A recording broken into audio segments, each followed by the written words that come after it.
Ladies and gentlemen, greetings from your respective positions. You are once again welcome here on your platform. Much beloved, the platform for awakening consciousness. It's making headlines. The situation is very, very tense on the side of the DRC. More precisely in the region called Walikale. Walikale, the situation has been very, very confusing since Wednesday, March 19th, 2025. Today, March 21st, 2025, the situation is very serious, very, very confusing, and many cannot understand anything. But what is actually happening in Walikale? This is what we will discuss in this video conference, which I ask you to share as much as possible. Give it a lot of likes, and don't forget to subscribe so you won't miss international news anymore. So, Walikale. It is a very crucial region of the Democratic Republic of the Congo. It is a region that is rich in minerals. For some time now, the M23 and AFC rebels have been trying to take control of this part of the DRC. And you know, one of the problems of the DRC is that the east of the DRC is landlocked. There are no roads. Yes, this is the big problem. Even the army that wants to reach this area, they have no roads. No way through. No roads. That's why when people say the army is not effective, etc., it's because there are no roads. Unless they come by plane. But if they come by plane, the noise will attract the attention of the rebels. So, a part of the territory that has been neglected for a very long time, this is what allows the rebels to quietly take over all the localities in Kalama and in a samurai-like peace. That was a side note. For some time now, the rebels have been trying to reclaim this locality, this region. It should be noted that this is a very vast region. It almost covers the area of Rwanda, since it spans 23,000 kilometers, if we can put it that way. So it's not a small piece of land. And this locality, this region, Walikale, is rich in minerals, a lot of minerals. And you see, this part is forgotten. There are minerals, but there isn't even a road to access it. So that's why Rwanda and the M23 made their plans. They come, they drive out the military, the armed forces of the Democratic Republic of the Congo. They settle in, they exploit the minerals wonderfully, without mercy. That's the whole objective. So, in Walikale, it's very, very tense. We have within the army one of the officials of the army of the Democratic Republic of the Congo who betrayed the Republican Armed Forces of the Congo by giving the position of the troops.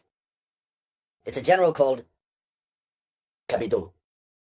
Kabido betrayed the troops by helping enemy forces to take position, which led to the temporary fall of Walikale. Walikale therefore fell. Walikale had fallen since Wednesday. The rebels took possession of Walikale. But it's not all of Walikale, it's just a tiny part. A small part of central Walikale. Since Walikale is very, very vast, it should be noted that it's not the entire area, not the entire Walikale region, no. It's just a small part of Walikale Center, but more importantly, we have two localities that are extremely rich in minerals. These two localities are Alpha Mine and Bissier. So Alpha Mine and Bissier are the two localities they headed towards. And they temporarily took control. So this Friday, March 24th, 2025, gunshots were heard between Wazalando, M23, Varze, M23. In any case, since Thursday.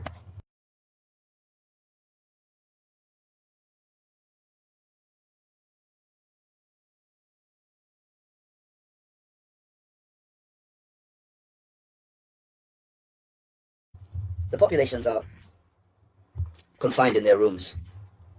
No one can go out, and many had fled. But at the moment we are speaking, some are turning back. Since there has been a bit of a lull, but it only calms down a little, then resumes. Many are turning back. So, what is actually happening? And so, it's in the north where this is happening. And today, Friday, what frightened people again?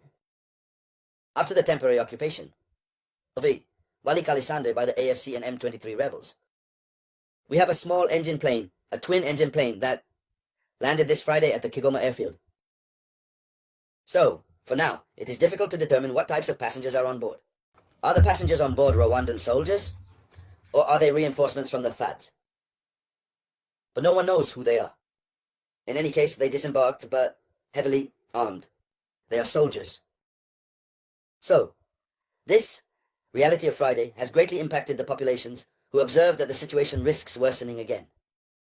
And what needs to be said in addition is that we learned that after the betrayal committed by Cabido, the FARS and the Wazalando quickly counterattacked with determination and managed to regain control of the region. Here is what we learned. But according to local sources, nothing is clear yet. Apparently, the Wazalando and the FARS are recovering. Afterwards, the M23 and others come back to recover again. It becomes a ping-pong in such a way that even the local media you follow sometimes, some say that where Alikali Center is at the disposal of the Wazalando and FARS sometimes, some say it is still under the control of the M23 rebels. Everything is mixed up. It's a generalized chaos. So, here is a situation that is still very, very worrying. As the situation continues, we will witness the fact that this entire area will fall into the hands of the rebels. Despite the peace talks initiatives that have been initiated, despite the recent meeting between Rwandan President Paul Kagame and Felix Tshisekedi. So, the situation is very, very complicated. On the side of Walikali Center, and if this area falls, it will be a very, very hard blow for the Democratic Republic of the Congo, as it is one of the most mining-rich areas, rich in the country. And unfortunately, it is this area that is targeted by the M23 rebels and Rwandan soldiers. In any case, may God help. Rwanda, at least, may God help. May God protect me. May God help.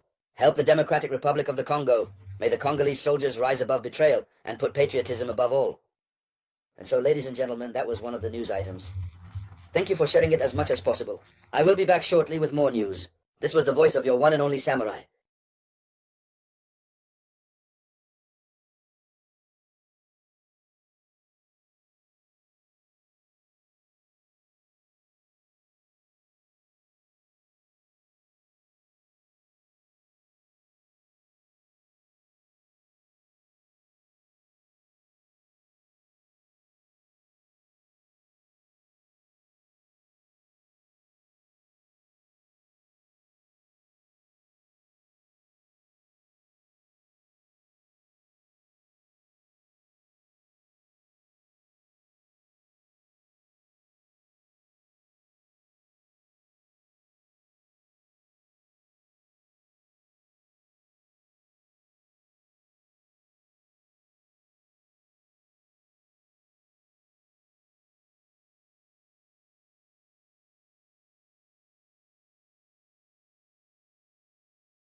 I am surprised that DR Congo is still in war. Like, I'm surprised that any part of DR Congo will even be taken over. The reason is this: that President Ramaphosa of South Africa had been in peace talks with these people to come to, an agreement to stop the war. But it seems like the number of times they have sat to talk about this peaceful resolution has not yielded anything. My question is, what is really DR Congo's challenge? This is their president on the left. What is really their challenge? Guys, I might not know very deeply, but you could tell me from the comment section. Like, another thing that is bugging me is how can leaders be in government and there will be no roads to certain areas where they have a large deposit of minerals, large deposit of natural resources that should better the country. They won't do it. All they do is every little thing they'll run to the Western people to help them. And this is why they keep running a government where they just fill in their pocket, a poverty government in Africa where they fill in their pockets and then forget about the people who voted them into power or the people who made them to become who they are. Because the reason you are there, you're supposed to be a servant. Until our politicians or till our leaders in Africa begin to see themselves as servant leaders, they will not get a headway in whatever they are doing. How can DR Congo, of all that has been happening, still be in war? Why are they fighting? What is really the bone of contention? Because except it's not for what we already know to be, how can you not have access road to certain areas of your country and you have a president? This brings me back to wonder why every other country that has tried to see if they can broker peace have not succeeded because even the president and other people are not seem to tell the truth in all of this.